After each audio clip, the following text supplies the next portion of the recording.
guys, for today's mini vlog, I wanna share my small paninda.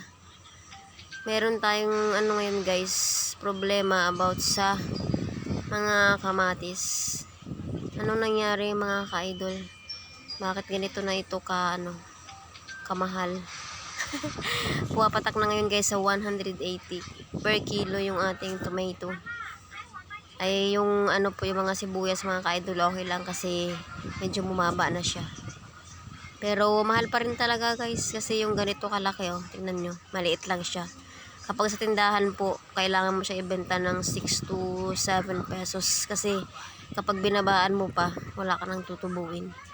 Yan po, lalo po kapag maliit lang din ang tindahan, katulad po sa amin nag-start pa lang. Kaya hindi pa po pwedeng ibaba talaga ng ganong kababa yung presyuhan.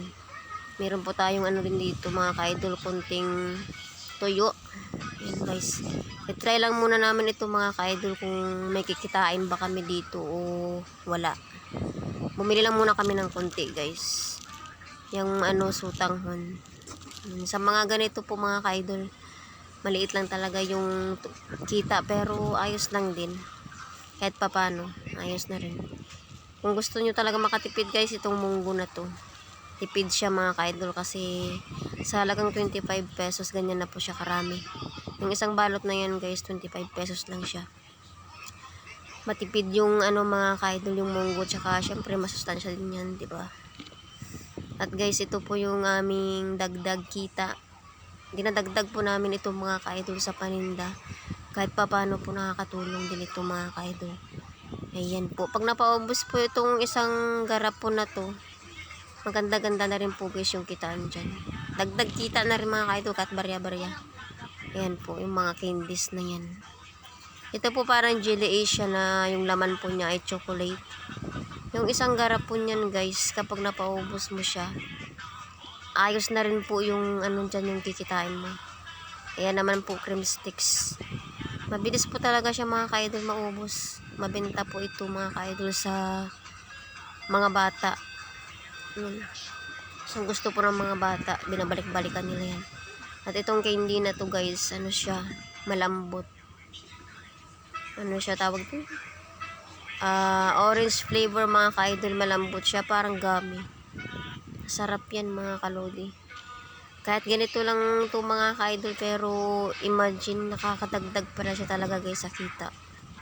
Kaya akala nyo yung mga candy, huwag nyo ismulin yan. Akala nyo mga candy lang yan, pero maganda mga ka-idol, isabay nyo po yan sa paninda nyo.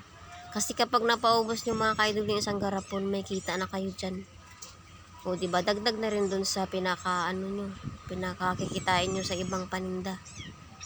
Dinidisplay ko lang yan guys sa pinakaharap. Kasi yan po ay takot tingin sa mga bata, diba? Yan po. Kahit matatanda, hindi lang po batang kumakain yan, pati po matatanda kumakain din yan. Sa isang garapon guys, kapag napaubos mo yung mga ito, sa isang garapon meron kang tubo dyan na 25, 24 o pataas pa. O diba, sayang din yun, yung isang garapon, ang bilis maubos niyan. Saglit na saglit lang yan, ubos na. Ito naman po, yan. Yan po mga ka-idol, paubos na yan.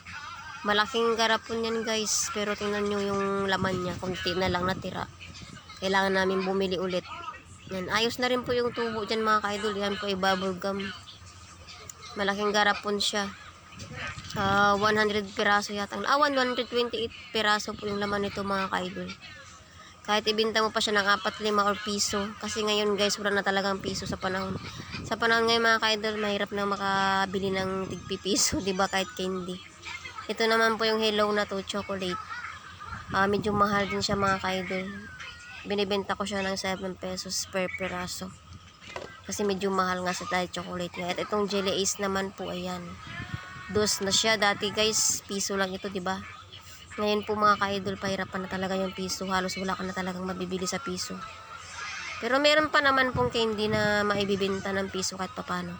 At ito naman po yung stick. Oh, ayan. Dati po piso lang din ito mga ka-idol. Naalala ko noon, piso lang yan. Ngayon, magkano na. Hindi na po siya maibenta ng piso. Wala ka nang kikitain kapag piso lang yung bintahan mo. Lugi. At ito po mga ka-idol, meron kaming repack na mantika, di ba? Para sa probinsya lang. 5 pesos yan guys, kada isang plastic. Kada isang balot, 5 pesos siya. Hihita na rin mga ka-idol kahit papano. Kapag napaubos mo yung isang balot na yan. O, diba? Dagdag kita. Thank you for watching guys. Bye bye.